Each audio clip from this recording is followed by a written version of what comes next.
Hello everyone.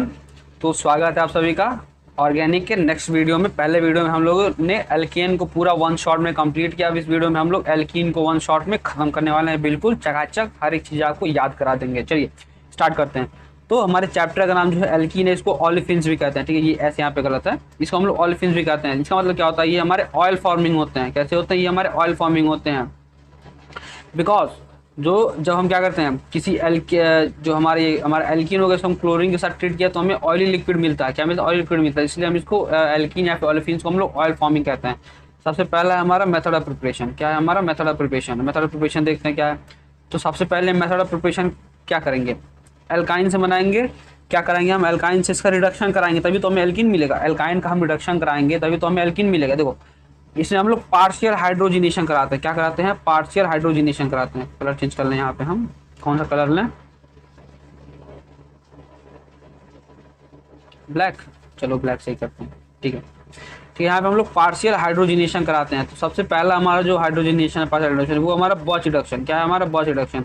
इसमें हम लोग यूज करते हैं लिथियम या फिर sodium in presence of liquid ammonia. Lithium या फिर sodium in presence of liquid ammonia, ठीक है। तो इसकी वजह से हमें यहाँ पे अमोनिएटेड इलेक्ट्रॉन मिलता है। क्या मिलता है? Ammoniated electron. वो क्या होता है? इलेक्ट्रॉन NH3 का whole x minus electron NH3 का होल एक्स पे पावर माइनस, ये हमारा अमोनिएटेड इलेक्ट्रॉन होता है। ये क्या करता है? ये हमारा ट्रांस एल्कीन का फॉर्मेशन कराता है। बॉच रिडक्शन से हमें ट्रांस एल्कीन मिलता है, याद रखेंगे। बॉच रिडक्शन से हमें ट्रांस एल्कीन मिलता है। और दूसरा है हमारा दूसरा वो है लिंडलर्स कैटलिस्ट। क्या है? लिंडलर्स कैटलिस्ट, या फिर इसमें हम डाइबाल एच का यूज कर सकते हैं। डाइबाल एच का यूज। लिंडलर्स कैटलिस्ट क्या होता है? पैलेडियम एक कैटलिस्ट की तरह काम करता है। उसके बाद इसमें हम एक इनहिबिटर डालते हैं। इनहिबिटर क्या होता है हमारा? CH3COO का होल ट्वाइस Pb, CH3COO का होल ट्वाइस Pb, और एक सपोर्टर डालते हैं, BS4 सपोर्टर डालते हैं। या फिर इसकी जगह हम लोग अब पैलेडियम या फिर कोक का यूज कर सकते हैं कैटलिस्ट की तरह। पैरालाइज्ड कोक का यूज कर सकते हैं कैटलिस्ट की तरह। सल्फर का यूज कर सकते हैं, इसको बोलते हैं क्यूनोलिन पॉइजन, इसको बोलते हैं। क्या बोलते हैं? क्यूनोलिन पॉइजन बोलते हैं। और हम इसमें CaCO3 या फिर BSO4 डाल सकते हैं सपोर्टर के तौर पर। तो इससे हमें सिस एल्कीन देखने को मिलता है। क्या मिलता है? सिस एल्कीन देखने को मिलता है। चलिए चलते हैं आगे। अब हम बनाएंगे किससे? एल्काइल हैलाइड से। किससे? एल्काइल हैलाइड से। एल्काइल हैलाइड से बनाएंगे। इसमें जो हमारा पहला है वो है मोनो हैलोजन डेरिवेटिव से हम बनाएंगे। ठीक है, मोनो हैलोजन डेरिवेटिव से बनाएंगे, जिसमें हम लोग क्या कराते हैं? डीहाइड्रोहैलोजिनेशन करवाते हैं। क्या करवाते हैं? डीहाइड्रोहैलोजिनेशन करवाते हैं। मतलब कि अल्फा से हटाएंगे हम हाइड्रोजन, बीटा से हटाएंगे हम लोग हाइड्रोजन। क्या? अल्फा से हटाएंगे हाइड्रोजन, बीटा से हटाएंगे हैलोजन। देखो रिएजेंट हमारा क्या है यहाँ पे? Alkoxide, alcoholic KOH, alcoholic KOH, या फिर हम लोग इसमें हम NaNH2 का यूज कर सकते हैं, या फिर हम R3N का यूज कर सकते हैं, इसको हीट कर सकते हैं। ठीक है, तो ये E1 या E2 पाथ को फॉलो करता है। E1 या E2 पाथ को फॉलो करता है। तो अल्फा से हटेगा हाइड्रोजन, अल्फा से हटेगा हाइड्रोजन, और बीटा से हटेगा हाइड्रोजन। तो हमारा प्रोडक्ट बनकर यहाँ पे तैयार हो गया। रिएक्टिविटी ऑर्डर देखते हैं क्या है। वही है, टर्सरी अल्काइल हैलाइड सबसे ज़्यादा रिएक्टिव होगा, सेकेंडरी अल्काइल हैलाइड उससे कम, प्राइमरी अल्काइल हैलाइड उससे कम। हैलोजन में क्या होगा कि आयोडीन सबसे ज़्यादा रिएक्टिव, ब्रोमीन उससे कम, फ्लोरीन उससे कम, और फ्लोरीन सबसे कम होगा। अगला है हमारे, हम लोग डाई हैलोजन डेरिवेटिव का यूज कर सकते हैं। डाई हैलोजन डेरिवेटिव, तो यहाँ पे डीहैलोजिनेशन होता है, और ये E2 मैकेनिज्म को फॉलो करता है, E2 पाथ को फॉलो करता है। तो क्या होता है हमारे पास? जेम डाइहैलाइड या फिर बिस डाइहैलाइड होता है। जेम डाइहैलाइड मतलब कि दोनों हाइड्रोजन जो होते हैं वो एक ही कार्बन पे मौजूद होते हैं, दोनों हाइड्रोजन एक ही मौजूद होते हैं। और बिस हैलाइड में दोनों हाइड्रोजन अलग अलग कार्बन पे मौजूद होते हैं। देखो इसमें क्या होगा, दोनों हाइड्रोजन को पकड़ के निकाल दो, दोनों हाइड्रोजन को पकड़ के निकाल दो, और ठीक है, देखो दोनों हाइड्रोजन को पकड़ के आप कैसे निकालते हो यहाँ पे।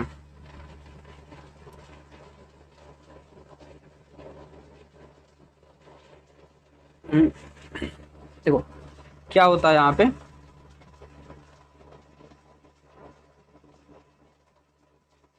देखो ये हमारा दोनों हाइड्रोजन है और ये दोनों हाइड्रोजन है।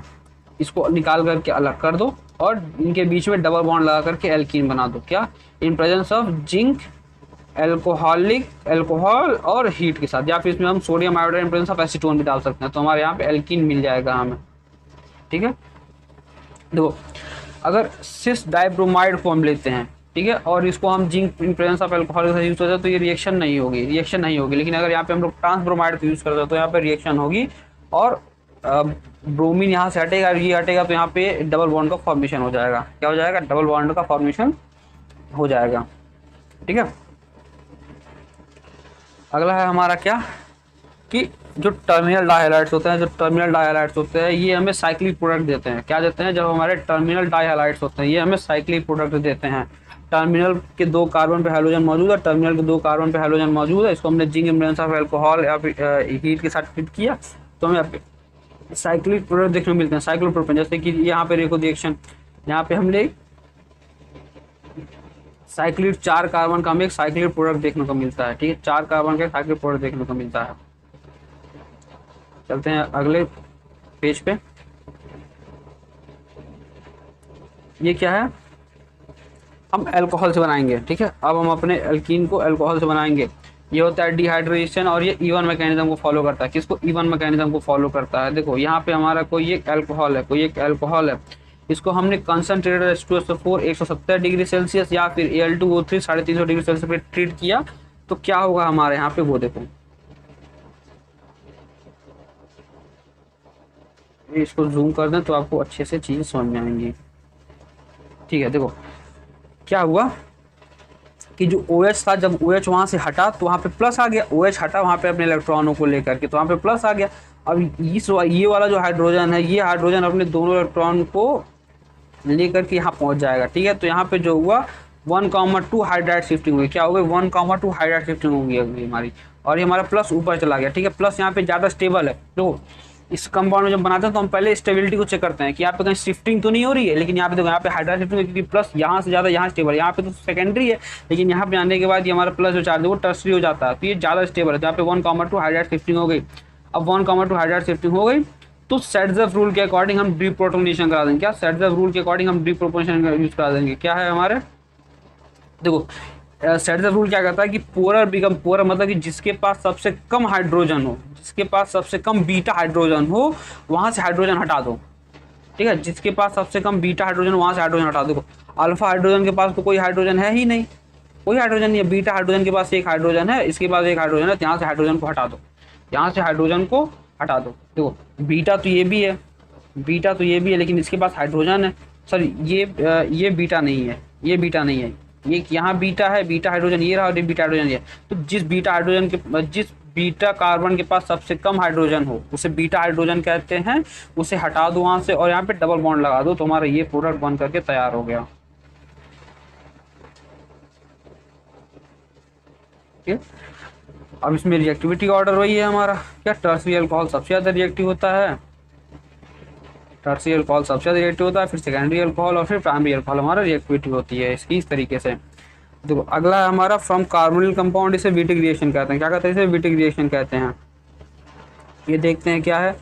ये हमारा कोई कार्बोनिल कंपाउंड, इसे हमने फास्फोरस इलाइड के साथ ट्रीट किया। किसके साथ? फास्फोरस इलाइड के साथ ट्रीट किया। तो फास्फोरस इलाइड का जो ये PH3P होता है ये हमारे ऑक्सीजन को लेकर के अलग हो जाता है और बाकी जो कार्बन होता है इसको CH2 के साथ जोड़ करके हमने यहाँ पे एल्कीन बना दिया। देखो ये ऑलवेज हमेशा टर्मिनल एल्कीन का फॉर्मेशन करता है, ऑलवेज फॉर्म टर्मिनल एल्कीन। क्या? ऑलवेज फॉर्म टर्मिनल एल्कीन, ये हमेशा टर्मिनल एल्कीन ही बनाएगा। एग्जाम्पल के तौर पे ये देखो, ये हमारा रहा, यहाँ पे क्या करो, ऑक्सीजन को इसके साथ अलग कर दो और ये CH2 को यहाँ पे जोड़ दो, ये हमारा बन करके तैयार हो गया। अगला है हमारा कोल्ड इलेक्ट्रोलिसिस। क्या है अगला हमारा? Cold electrolysis. यहाँ पे क्या होता है हमारा? Sodium salt of saturated dicarboxylic acid, sodium salt of di saturated carboxylic acid. इसमें हम क्या करेंगे, कार्बन कार्बन के बॉन्ड को काटो, कार्बन कार्बन के बॉन्ड को काटो, बिंदी लगाओ और फ्री वैलेंसी को आपस में जोड़ दो। क्या? कार्बन कार्बन के बीच के बॉन्ड को काटो, बिंदी लगाओ और बिंदी लगाने के बाद जो फ्री वैलेंसी इनको आपस में जोड़ दो, प्रोडक्ट हमारा बन करके तैयार हो गया। ठीक है, इसमें मैकेनिज्म पढ़ने की जरूरत नहीं है यार हमें। देखो और क्या मिल गया हमें, कार्बन डाइऑक्साइड मिल गया, कितने? 2 मिल गए, यहाँ से कार्बन डाइऑक्साइड मिल गया, 2 हाइड्रोजन मिल गया हमारा। देखो कार्बन डाइऑक्साइड हमारा एनोड। देखो इलेक्ट्रोलिसिस तो जाहिर सी बात है कि यहाँ पे इलेक्ट्रोड और कैथोड एनोड जरूर होंगे। तो कौन किस पे जाता है ये क्वेश्चन बन सकता है। ठीक है, कौन किस पे जाता है ये क्वेश्चन बन सकता है। कार्बन डाइऑक्साइड हमारा चला जाएगा एनोड पे और हाइड्रोजन चला जाएगा हमारा कैथोड पे और यहाँ पे 2NO चला हो जाएगा। प्रॉपर्टी देखते हैं, तो सबसे पहली प्रॉपर्टी जो है हमारी वो है हमारी एडिशन रिएक्शन, फिर ओजोनोलिसिस देखेंगे, फिर ऑक्सीडेशन देखेंगे, फिर पॉलीमराइजेशन देखेंगे, फिर उसके बाद कुछ स्पेशलाइजेशन देखेंगे। चैप्टर खत्म हमारा, इसी में पूरा चैप्टर खत्म। पहला हमारा इलेक्ट्रोफिलिक एडिशन रिएक्शन। ठीक है, इसको शॉर्टकट हम लोग ADE लिख सकते हैं।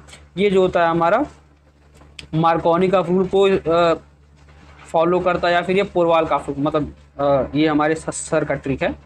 PKR, इसको पोरवाल-काफ रूल कहते हैं। ठीक है, देखो मार्कोनी का रूल सिर्फ और सिर्फ अनसिमेट्रिकल में फॉलो होता है। ठीक है, सिर्फ और सिर्फ अनसिमेट्रिकल फॉलो करता है, लेकिन आप पोरवाल-काफ रूल अनसिमेट्रिकल सिमेट्रिकल कहीं लगा सकते हो, चाहे अनसिमेट्रिकल हो चाहे सिमेट्रिकल हो, आप इसको कहीं भी लगा सकते हो, लेकिन मार्कोनी का रूल सिर्फ अनसिमेट्रिकल में फॉलो होता है। देखो क्या होता है, सबसे पहला हमारा एक इलेक्ट्रोफाइल जनरेट होगा जो कि फ्लो प्रोसेस है, और ये हमारा रेट डिटरमाइनिंग प्रोसेस भी होता है। स्लोवेस्ट स्टेप रेट डिटरमाइनिंग होता है। तो सबसे पहले हमारा एक इलेक्ट्रोफाइल जनरेट होगा, फिर हमारे न्यूक्लियोफिलिक रिएक्शन होगी जो कि फास्टेस्ट होगी। देखो रिएक्शन इंटरमीडिएट का फॉर्मेशन होगा, क्या बोलते हैं, कार्बोकैटायन हेंस रीअरेंजमेंट में आकर। देखो जब कार्बोकैटायन बन गया, इंटरमीडिएट अगर कार्बोकैटायन बनता है तो रीअरेंजमेंट होने की संभावनाएं होती हैं, रीअरेंजमेंट होने की संभावनाएं होती हैं।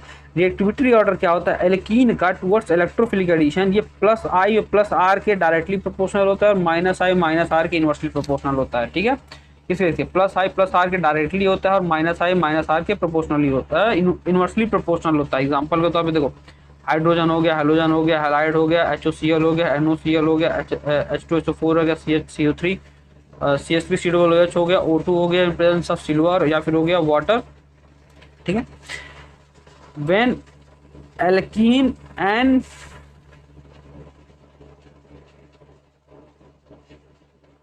देखो when alkene and addendum both unsymmetrical follow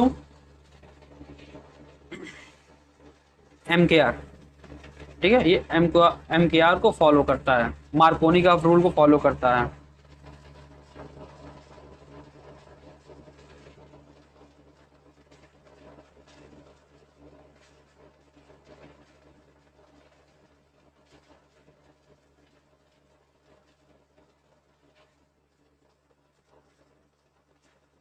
देखो यहाँ से सीधा रिएक्शन को निपटाते हैं जल्दी जल्दी। ये हमारा कोई एल्काइल एल्कीन दिया हुआ है हमें। ठीक है, एल्कीन दिया हुआ है हमें। देखो सबसे पहले हमने इसको HX के साथ ट्रीट किया तो हमारा ये मिल गया। ठीक है, आप कुछ मत करो यार, पाई बॉन्ड को काटो, प्लस माइनस लगाओ, प्लस जहाँ पे अनस्टेबल है उसको काट के माइनस कर दो, जहाँ पे प्लस मोर स्टेबल है उसको रहने दो, लेस स्टेबल वाले को काट के हटा दो। देखो यहाँ पे प्लस सेकेंडरी कार्बन पे है तो ये मोर स्टेबल है, और यहाँ पे हमारा प्राइमरी कार्बन पे माइनस है तो लेस स्टेबल है। ठीक है, देखो जो पोरवाल-काफ रूल है ना, वो ये कहता है कि मान लो हमारे पास कोई कंपाउंड है, ये RCH डबल बॉन्ड CH। ठीक है, काम करो, पाई बॉन्ड को काटो, दोनों पे प्लस लगा दो। ठीक है, दोनों पे प्लस लगा दो, मोर स्टेबल को रहने दो, लेस स्टेबल को काट के माइनस लगा दो। ठीक है, ये हमारे सर की ट्रिक है।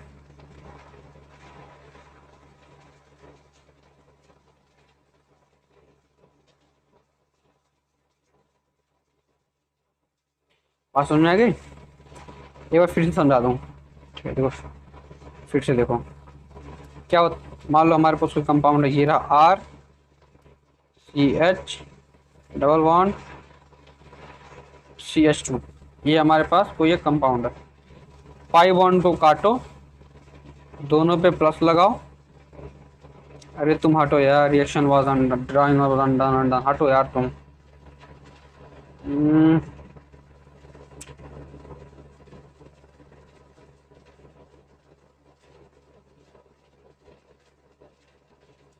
थोड़ा वेट कर लो यार, इसे हटने तो फिर आगे बताऊँ मैं।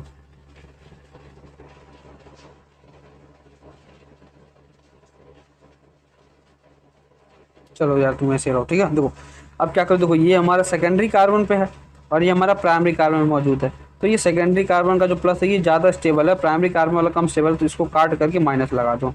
ठीक है, तो वही सेम चीज़ हम यहाँ पे देख रहे हैं, वही सेम चीज़ हम यहाँ पे देख रहे हैं। क्या देखो, ये हमारा सेकेंडरी है तो यहाँ पे ये पॉजिटिव यहाँ पे अभी भी है और ये माइनस हो गया। अब देखो हम इसको HX के साथ ट्रीट करेंगे तो उसको तोड़ दो, H प्लस एक्स माइनस में, माइनस चला जाएगा प्लस के साथ, प्लस चला जाएगा माइनस के साथ, तो हमारा इसका फॉर्मेशन हो गया। अगला हमारा HOCl जो होता है वो सोर्स हो, ठीक है, वो इसका जो सोर्स होता है वो Cl2 को, जो हम क्लोरीन वाटर को, क्लोरीन जब हम पानी का ट्रीट करते तो हम यहाँ पे HOCl मिलता है। ठीक है, HOCl मिलता है। सेम चीज़ वहीं पे यहाँ पे क्या कि माइनस को भेज दो प्लस के पास, प्लस को भेज दो माइनस पर, माइनस को भेज दो प्लस, प्लस, यहाँ पे कोई भी रीअरेंजमेंट नहीं होता, यहाँ पे कोई भी रीअरेंजमेंट नहीं होता है। अगला है हमारा टिल्डन्स रिएजेंट। क्या है, टिल्डन्स रिएजेंट, NOCl, NOCl, फिर से वही प्लस को भेजो माइनस के पास, माइनस को भेज दो प्लस के साथ, बन करके तैयार। अगला हमारा कंसंट्रेटेड HSO4 इन कोल्ड, ठीक है, कोल्ड में, ठीक है, क्या H2SO4 है हमारा कोल्ड में, वही चीज़ है, फिर से प्लस को भेजो माइनस के बाद, माइनस को भेजो प्लस के साथ, हमें मिल गया क्या, ये मिल गया हमें एल्काइल हाइड्रोजन सल्फेट मिल गया, एल्काइल हाइड्रोजन सल्फेट। और इसको जैसे ही हम हीट करेंगे, जैसे ही इसको हम हीट करेंगे फिर से हमें वापस से मिल जाएगा। तो इसको हम एल्कीन, या मतलब एल्कीन को हम एल्केन से सेपरेट करने के लिए यूज कर सकते हैं। किसको, एल्कीन को हम एल्केन से सेपरेट करने के लिए यूज कर सकते हैं इसको। अगला है हमारा कार्बोक्सिलिक एसिड के साथ ट्रीट किया हमने, फिर से वही करना है, प्लस को भेजो माइनस के पास, माइनस को भेजो प्लस के पास, हमारा बन गया तैयार एल्काइल एसीटेट। अगला है हमारा MCPB, इसको क्या बोलते हैं, इसको बोलते हैं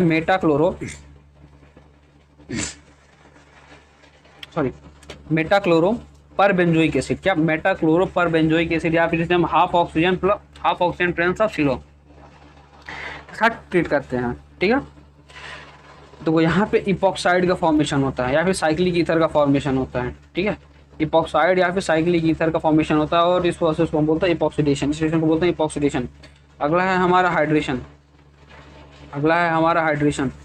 यहाँ पे हमने क्या किया, देखो प्लस को भेज दो माइनस के पास, माइनस को भेज दो प्लस के साथ, यहाँ पे D प्लस है तो D प्लस चला जाएगा माइनस वाले के पास, और यहाँ पे OH निकलेगा, OH आ जाएगा हमारे इसके पास। तो यहाँ पे हमारा क्या, एसिड कैटालाइज्ड हाइड्रेशन हो गया, एसिड कैटालाइज्ड हाइड्रेशन हो गया हमारा, ठीक है।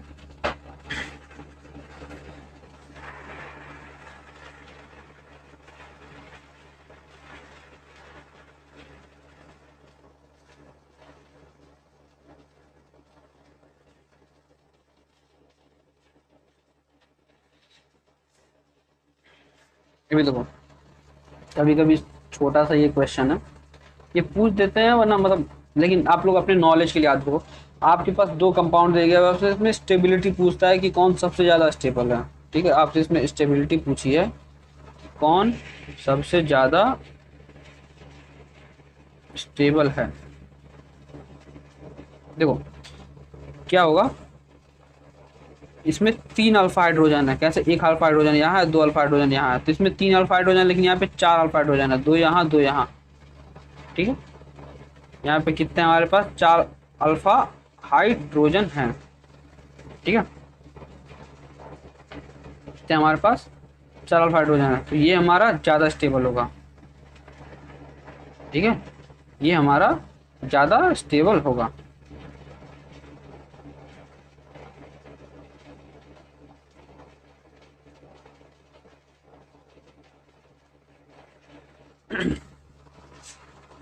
तो अगला क्या है हमारा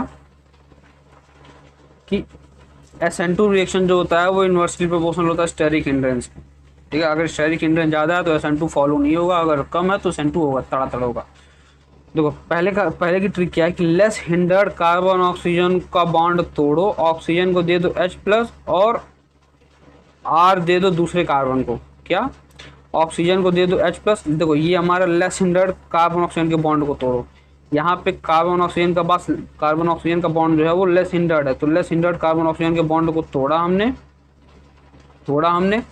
और O को ऑक्सीजन को दे दो H+, और क्या दूसरे वाले कार्बन को दे दो R-, तो ये हमारा ये बन जाता है एल्कोक्साइड, आयन बन गया, एल्कोक्साइड आयन बन गया। इसको फिर आप पानी के साथ ट्रीट करा दो तो हमारा अल्कोहल बन गया, ठीक है। लेकिन अगर वहीं हम SN1 मैकेनिज्म फॉलो करवाते हैं, क्या SN1 मैकेनिज्म फॉलो करवाते हैं, एसिड कैटालाइज्ड हाइड्रोलिसिस करते हैं, डायरेक्ट एसिड कैटालाइज्ड हाइड्रोलिसिस करते हैं, ठीक है, एसिड कैटालाइज्ड हाइड्रोलिसिस करते हैं, तो क्या होगा, यहाँ पे मोर हिंड्रेड कार्बन ऑक्सीजन बॉन्ड को तोड़ो, कार्बन को दे दो वाटर का OH-, ऑक्सीजन को दे दो वाटर का H+, अलग कर दो।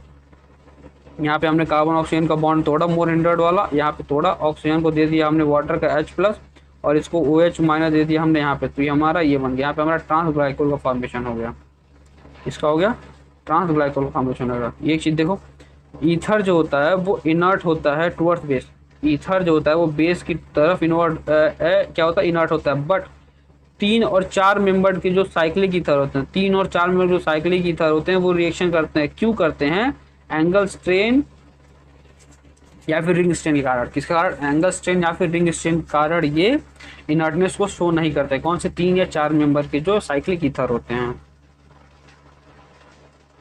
ठीक है।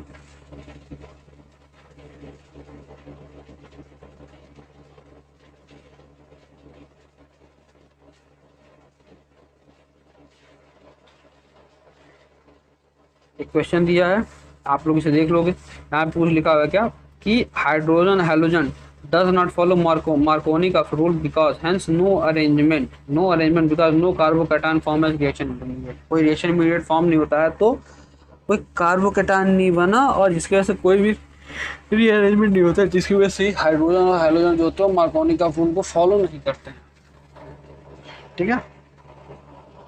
चलते हैं अपने अगले टॉपिक की तरफ, जो कि है क्या, ओजोनोलिसिस। ओजोनोलिसिस, इसमें आपको मजा आएगा यार, ठीक है। इसको जल्दी जल्दी खत्म करते हैं। देखो ये 2 स्टेप प्रोसेस होता है। सबसे पहला स्टेप होता है addition of ozone followed by hydrolysis using zinc dust या फिर डीएमएस, ठीक है। एडिशन ऑफ ओजोन कराएंगे हम लोग सबसे पहले,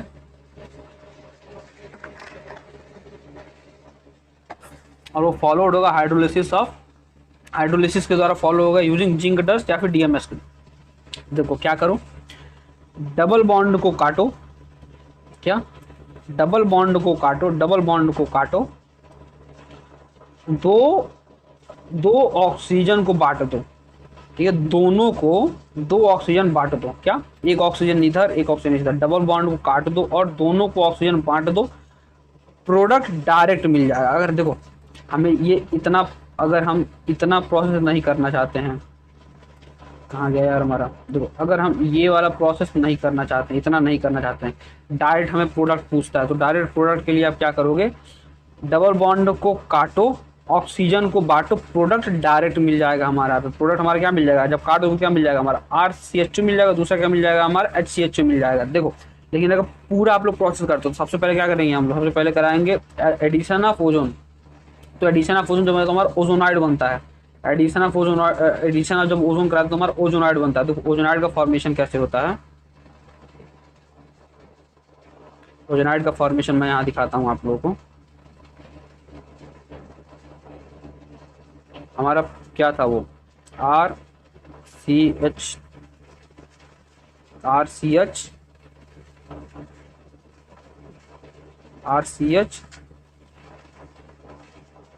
डबल बॉन्ड CH2, यही था ना। आप इस बॉन्ड को तोड़ो, हमें यहाँ पे O3 को ऐड कराना, तो कैसे ऐड होगा, ये रहा ऑक्सीजन डबल बॉन्ड से जोड़ा, ये रहा हमारा CH, ये रहा हमारा CH2 और ये रहा, तो ये हो गया हमारा ओजोनॉइड। क्या हो गया, ये हमारा ओजोनॉइड का फॉर्मेशन हो गया। और जो ओजोनॉइड होता है वो अनस्टेबल होता है, क्या होता है, ये अनस्टेबल होता है। तो जब हम इसमें hydrogen presence of zinc dust को डालते हैं, अल्टीमेट डालते हैं, तो फिर ये हमारे प्रोडक्ट हमें देता है। देखो अगर जिंक डस्ट को यूज ना किया, if zinc dust is not use, यहाँ पे लिखा हुआ है ना, if zinc dust is not use then formed aldehyde, ठीक है, जो फॉर्म्ड एल्डिहाइड, कीटोन की बात नहीं कर रहे, फॉर्म एल्डिहाइड जो होगा वो फर्दर ऑक्सीडाइज हो जाएगा एसिड में, ठीक है। देखो ये जो हमारा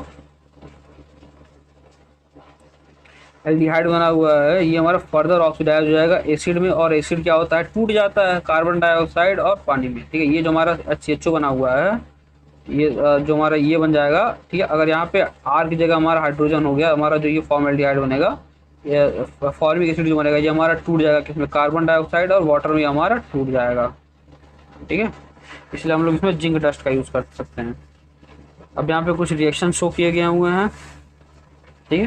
देखो मैं यहाँ पे डायरेक्ट बना रहा हूँ, ठीक है, मैं रिएक्शन को फॉलो नहीं करूँगा, डायरेक्ट बनाऊंगा। क्या, डबल बॉन्ड काटो, ऑक्सीजन लगाओ, प्रोडक्ट बन गया, डबल बॉन्ड काटो, ऑक्सीजन लगाओ, प्रोडक्ट बन गया, डबल बॉन्ड काटो, ऑक्सीजन लगाओ, प्रोडक्ट बन गया, ठीक है। डबल बॉन्ड को काटो, ऑक्सीजन लगाओ, प्रोडक्ट बन गया हमारा। यहाँ पे भी वही है हमारा, डबल बॉन्ड को, सारे डबल बॉन्ड को काटो, ऑक्सीजन लगाओ, प्रोडक्ट हमारा बन गया। सारे डबल बॉन्ड को काटो, ऑक्सीजन लगाओ, प्रोडक्ट बन गया। लेकिन देखो यहाँ पे हम लोग ऑक्सीजन को नहीं काटेंगे, क्योंकि देखो यार ये तो साइड चेन है ना, साइड चेन को नहीं छूते हम लोग, मेन चेन या फिर मेन ब्रांच में जो होता है उसी को काटो, साइड चेन को छूना भी नहीं है हमें, तो हमारा प्रोडक्ट बन करके तैयार हो गया। देखो इसमें सबसे खतरनाक जो होता है ना वो होती है इसकी बैक ट्रेसिंग। तो उसकी कमाल की ट्रिक है हमारे पास। देखो फिर से वो ये डबल बॉन्ड काटो, ऑक्सीजन ऑक्सीजन बांटो, प्रोडक्ट बना करके अलग कर दो, डबल बॉन्ड को काटो, ऑक्सीजन ऑक्सीजन को बांटो, प्रोडक्ट बना करके अलग कर दो।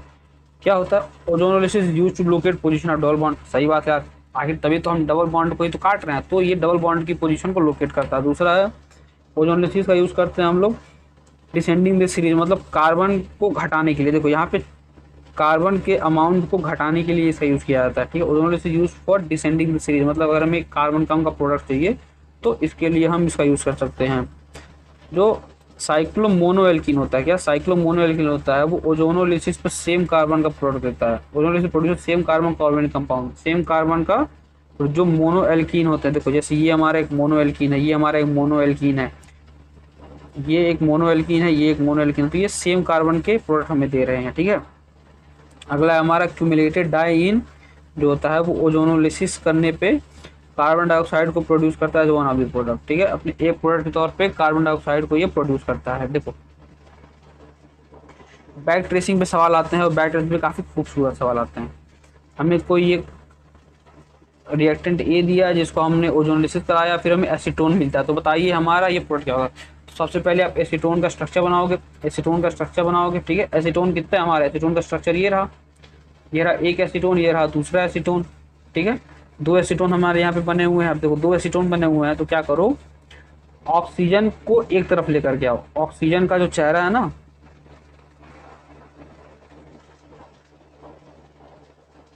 जूम हो जाए मेरे भाई, चलो ठीक है इतना काफ़ी है। तो ये जो ऑक्सीजन है ना, इसको एक तरफ लेकर के आओ और फिर चोंच से चोंच लड़ा दो और खींच दो पकड़ के। ऑक्सीजन को यहाँ से एलिमिनेट कर दो, एलिमिनेट कर दो, ऑक्सीजन को यहाँ से एलिमिनेट कर दो, और दोनों को उस उतने ही बॉन्ड से ऐड कर दो, तो हमारा जो प्रोडक्ट है वो हमें मिल करके तैयार हो जाएगा। सेम काम करेंगे यहाँ पे भी। क्या देखो, ये हमारे डबल चोचू कंपाउंड है। कार्बन डाइऑक्साइड जो होता है वो हमारा डबल चोचू कंपाउंड होता है। काफ़ी फनी वे में बताता हूँ मैं आपको, ठीक है।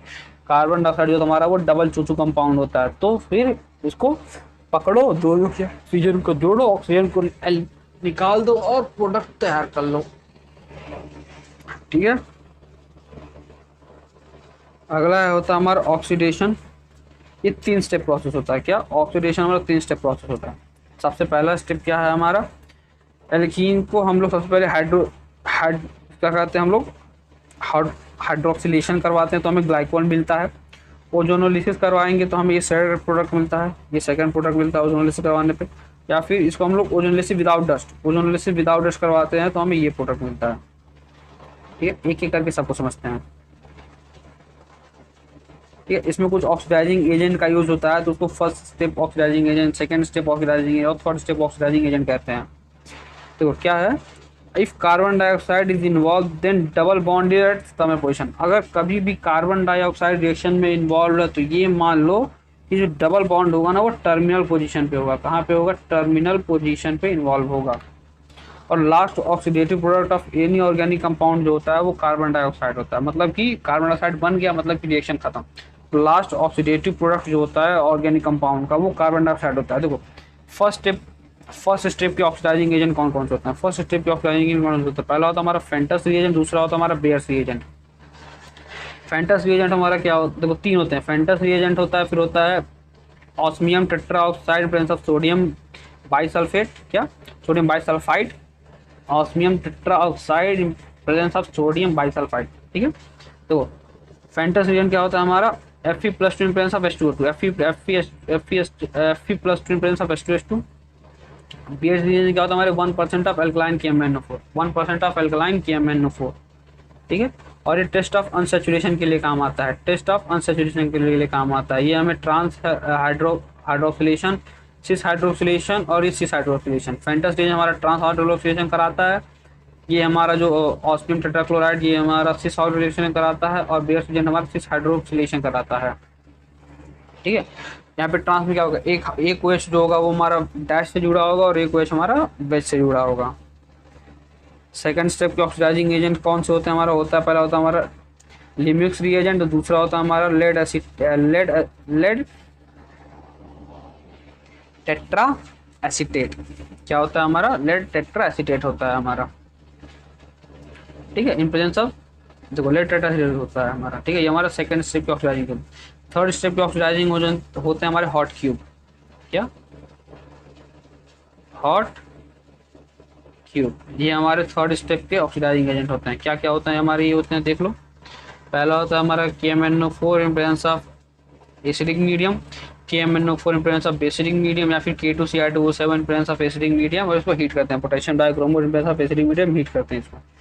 देखो हमने यहाँ पे पहला कुछ रिएक्शन बता देते हैं आपको ताकि समझ में आ जाए। क्या कि देखो हमारे पास एक रिएक्टेंट था साइक्लोपेंटेन, इसमें हम लोग हमने फर्स्ट स्टेप का ऑक्सीडाइजिंग एजेंट डाला। फर्स्ट ऑक्सीडेट वो भी हमने कौन सा डाला है, फर्स्ट स्टेप ऑक्सीडाइजिंग एजेंट हमने यहाँ पे फेंटस रिएजेंट डाला है। क्या डाला है? फेंटस रिएजेंट डाला। फेंटस रिएजेंट क्या करता है? ट्रांस हाइड्रो कराता है वो, ठीक है। क्या कराता है यहाँ पे हमारा? ट्रांस हाइड्रोक्सिलेशन कराता है। तो हमें यहाँ पे ट्रांस मिला, एक वेज से वेज जुड़ा, एक डैश से वेज जुड़ा। देखो ये हमारा कोई रिएक्टेंट है, इसमें हमने KMnO4 in presence of H+ heat किया, तो मतलब हमने थर्ड स्टेप का ऑक्सीडाइजिंग एजेंट डाला हुआ है। और थर्ड स्टेप का ऑक्सीडाइजिंग एजेंट क्या बनाता है हमारा? डबल बॉन्ड को काटो, ऑक्सीजन ऑक्सीजन लगा करके अलग कर दो। क्या? डबल बॉन्ड को काटो, ऑक्सीजन लगा करके अलग कर दो। तो हमारा ये बन गया ये, और ये बन गया हमारा CHO, ये हमारा बन गया CHO। अब देखो जब कभी भी एल्डिहाइड बनता है तो फर्दर यार थर्ड स्टेप ऑक्सीडाइजिंग में देखो हमने यहाँ पे जिंक डस्ट नहीं डाली है, ठीक है। अगर हम यहाँ पे जिंक डस्ट डालते तो ये रिएक्शन यहीं पे स्टॉप हो जाती है, लेकिन जिंक डस्ट न डालने की वजह से ये क्या नाम है, इसमें टूट जाता है, मतलब ये कन्वर्ट हो जाता है कार्बोक्सिलिक एसिड में, ठीक है। अगला क्वेश्चन नीट में पूछा गया था, इसमें हमने लिमेक्स रिएजेंट डाला, थर्ड स्टेप ऑक्सीडाइजिंग एजेंट डाला हुआ है, ठीक है। ये एक थर्ड स्टेप ऑक्सीडाइजिंग एजेंट है हमारा लिमेक्स रिएजेंट, ठीक है। तो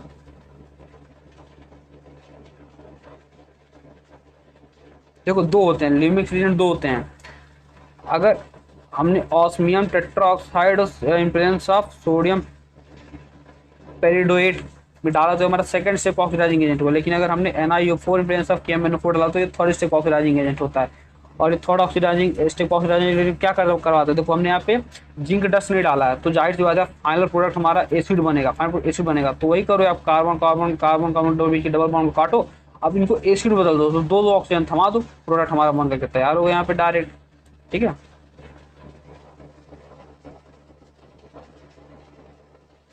दो पेजेस और हैं, ये हमारा पॉलीमराइजेशन है, ये मुश्किल से 2 मिनट का टॉपिक है यार।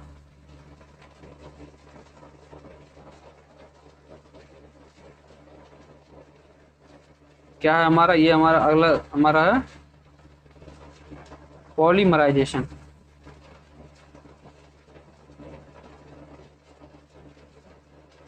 पॉलीमराइजेशन तो यार पॉलीमराइजेशन के लिए देखो सबसे पहले आप लोगों को पॉलीमर के मोनोमर याद रहने चाहिए। क्या? पॉलीमर के मोनोमर याद रहने चाहिए। जैसे कि हमारा एक पॉलीमर है पॉलीथीन, इसका मोनोमर इथाइलिन होता है, याद कर लो। पॉलीथीन का मोनोमर होता है इथाइलिन, इसका यूज होता है हमारा प्लास्टिक बैग बनाने में, स्क्वीज बॉटल बनाने में, इलेक्ट्रिक वायर बनाने में, ठीक है। जो पॉलीथीन होती है हमारी या फिर लो डेंसिटी पॉलीथीन हो सकती है, या फिर हाई डेंसिटी पॉलीथीन हो सकती है। लो डेंसिटी पॉलीथीन होती है हमारी ब्रांच स्ट्रक्चर होती है, हाई डेंसिटी पॉलीथीन जो होती है लो लीनियर होती है। हाई डेंसिटी पॉलीथीन बनाने के लिए हम लोग जिंगलर नाटा कैटलिस्ट का इस्तेमाल करते हैं। जिंगलर नाटा कैटलिस्ट क्या होता है? ट्राइथाइल एल्यूमिनियम प्रेजेंस ऑफ क्या टाइटेनियम टेट्राक्लोराइड की प्रेजेंस जब डालते हैं तो हमारा हाई डेंसिटी पॉलीथीन बन करके हमें मिलता है। अगला हमारा PVC पॉलीविनाइल क्लोराइड, इसका मोनोमर होता है विनाइल क्लोराइड। क्या होता है? Vinyl chloride. इसका यूज करते हैं वायर या फिर ग्रामोफोन रिकॉर्ड बनाने में। अगला देखो, अगला हमारा पॉलीएक्रिलोनाइट्राइल या फिर इसको पॉलीविनाइल साइनाइड भी कहते हैं, पॉलीविनाइल साइनाइड। इसका होता है एक्रिलोनाइट्राइल मोनोमर होता है। और ये हमारा हमारा पॉलीमर होता है, इससे हम लोग कोरियम फाइबर बनाते हैं। अगला है हमारा टेफ्लॉन, ठीक है। इसका जो मोनोमर होता है वो तो हमारा टेट्राफ्लोरो इथाइलिन। इससे हम लोग गैस्ट्रिक या फिर नॉन स्टिक कुकवेयर बनाते हैं। अब कुछ स्पेशल रिएक्शंस हैं, वैसे इनको पढ़ने की जरूरत नहीं है लेकिन ठीक है पढ़ लेते हैं। क्या है? Sulphur monoxide. क्या है हमारे पास? सल्फर मोनोऑक्साइड, ठीक है। H2Cl2 सल्फर मोनोऑक्साइड को जो हम लोग एल्कीन की प्रेजेंस में ट्रीट करते हैं, तो क्या हुआ? पाई बॉन्ड को काटो, सबको आपस में जोड़ दो। पाई बॉन्ड को काट करके सबको आपस में जोड़ दो। देखो एक सल्फर को अलग कर दो, यहाँ से एक सल्फर अलग हो गया, बाकी सल्फर को जोड़ देते हैं। यहाँ पे मस्टर्ड गैस या फिर इसी को वॉर गैस या फिर इसी को पॉइजनस गैस भी होता है, ये पॉइजनस होता है, ठीक है। हिटलर ने इसी का इस्तेमाल किया था कई लोगों को टपकाने के लिए। अगला है हमारा addition of water without rearrangement. अब हम करने जा रहे हैं पानी का एडिशन विदाउट रीअरेंजमेंट।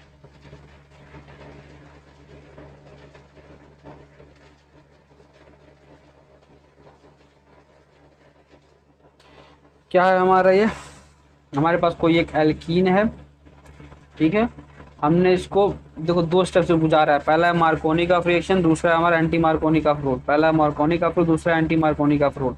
ये क्या होता है हमारा mercuric acetate in presence of THF, मतलब टेट्राहाइड्रोफ्लूरॉन। टेट्राहाइड्रोफ्लूरॉन देख लो इस तरीके से बनाते हैं हम लोग। ये हमारा टेट्राहाइड्रोफ्लूरॉन बनाने का तरीका है, इसको देख लो आप लोग, ठीक है। और फिर इसको फॉलो करवाते हैं रिडक्शन विद NaBH4। NaBH4 के साथ इसका हम रिडक्शन कराते हैं, तो जो प्रोडक्ट मिलता है वो हमें ये प्रोडक्ट मिलता है। क्या? ऑक्सीमर्क्यूरेशन डीमर्क्यूरेशन इस रिएक्शन का नाम है। ऑक्सीमर्क्यूरेशन डीमर्क्यूरेशन इस रिएक्शन का नाम है, ठीक है। मार्कोनी का रूल क्या कहता है कि हाइड्रोजन वहां पे जाएगा जहां पे हाइड्रोजन पहले से ज़्यादा है।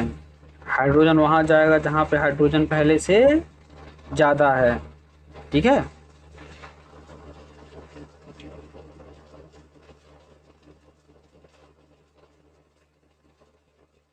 या फिर यार इसको आप ऐसे देखो ना, सीधा हमारे गुरुजी का फार्मूला लगाओ, PKR पोरवाल का रूल। इसको तोड़ो, चलो इसको बताते हैं यार अच्छे से। देखो डबल बॉन्ड को तोड़ा, प्लस लगाओ, प्लस लगाओ, स्टेबल वाले को रहने दो, अनस्टेबल वाले को काट के माइनस कर दो। पानी को तोड़ो, H plus OH minus, H plus OH minus, OH कहाँ जाएगा? प्लस के पास जाएगा, तो बस हो गया। OH कहाँ गया? OH पहुंचा हमारा प्लस के पास। इसी का उल्टा कर दो एंटी मार्कोनी का रूल में। रिएजेंट याद रखो क्या? B2H3 presence of tetra हाइड्रोफ्यूरॉन। उसके बाद हम लोग ऑक्सीडेशन करवाते हैं H2O2 के प्रेजेंस में, फिर हमारा ये प्रोडक्ट बनता है। जो OH यहाँ गया हुआ तो OH माइनस के पास, तो हमारा ये प्रोडक्ट ये होता है हमारा हाइड्रोबोरेशन ऑक्सीडेशन। Hydroboration oxidation. अगला है हमारा वेकर सिंथेसिस। अगला है हमारा वेकर सिंथेसिस। इसमें हम लोग एक्वस पैलेडियम Cl2 का इस्तेमाल करते हैं। इसमें हम लोग एक्वस PdCl2 का इस्तेमाल करते हैं। वेकर सिंथेसिस में हम लोग एल्कीन ले लेते हैं या फिर कोई अदर कंपाउंड ले लेते हैं, उसको पानी से ट्रीट करते हैं, PdCl2 के प्रेजेंस में CuCl2 के साथ ऑक्सीडाइज करवाते हैं। तो हमें यहाँ पे क्या क्या मिलता है? HCl मिल जाएगा, पैलेडियम मिल जाएगा। और हमारे देखो अगर हमने ये एल्कीन यूज़ किया, ठीक है, एल्कीन यूज़ किया, ये मतलब क्या था? अगर हमने यहाँ पे इथाइलिन यूज़ किया तो हमें यहाँ पे एक एल्डिहाइड देखने को मिलेगा। लेकिन अगर हमने कोई और एल्कीन यूज़ की तो हमें कीटोन मिलेगा, ठीक है। कोई और एल्कीन यूज़ की तो हमें यहाँ पे कीटोन देखने को मिलेगा। अगला है हमारा एलाइलिक सब्स्टिट्यूशन। इसमें क्या कराता है हम लोग? Reaction occurs only at allylic position, पर सिर्फ एलाइलिक पोजीशन पे ही रिएक्शन अकर होती है। एलाइलिक पोजीशन हमारा ये हो गया डबल बॉन्ड, सिंगल बॉन्ड, और डबल बॉन्ड से जुड़े कार्बन के साथ कोई कार्बन जुड़ा था, डबल बॉन्ड के कार्बन के साथ कोई कार्बन जुड़ा तो हमारा एलाइलिक पोजीशन कहलाता है। तो हमारा कोई प्रोटीन है, हमने NBS में पर्टिकुलर CCl4 के साथ ट्रीट किया है, तो देखो जो NBS होता है ये हमें ब्रोमीन प्रोवाइड करता है। NBS हमें ब्रोमीन प्रोवाइड करता है, तो यहाँ पे हमारा अल्काइल ब्रोमाइड बन गया। अब देखो क्लोरीन है तो जाहिर सी बात है क्लोराइड का फॉर्मेशन होगा। अब देखो सेलेनियम डाइऑक्साइड जो होता है वो हमें OH देता है, सेलेनियम डाइऑक्साइड हमें OH प्रोवाइड करता है, तो ये हमारा OH हो गया, ठीक है। उसके बाद ये क्वेश्चन है, बैक ट्रेसिंग के क्वेश्चन काफ़ी पूछे जाते हैं, तो आप लोग इस क्वेश्चन को प्रैक्टिस करोगे, ठीक है। तो यहाँ पे होता है हमारा एल्कीन भी समाप्त। अब अगले वीडियो में आप लोगों से मुलाकात होगी एल्काइन को लेकर के, ठीक है। अगले वीडियो हम लोग पढ़ेंगे एल्काइन के बारे में। तब तक के लिए पढ़ाई करते रहिए। ऑल दी वेरी, छोटा हो जा मेरे भाई, बेस्ट। चलो मिलते हैं अगले वीडियो में।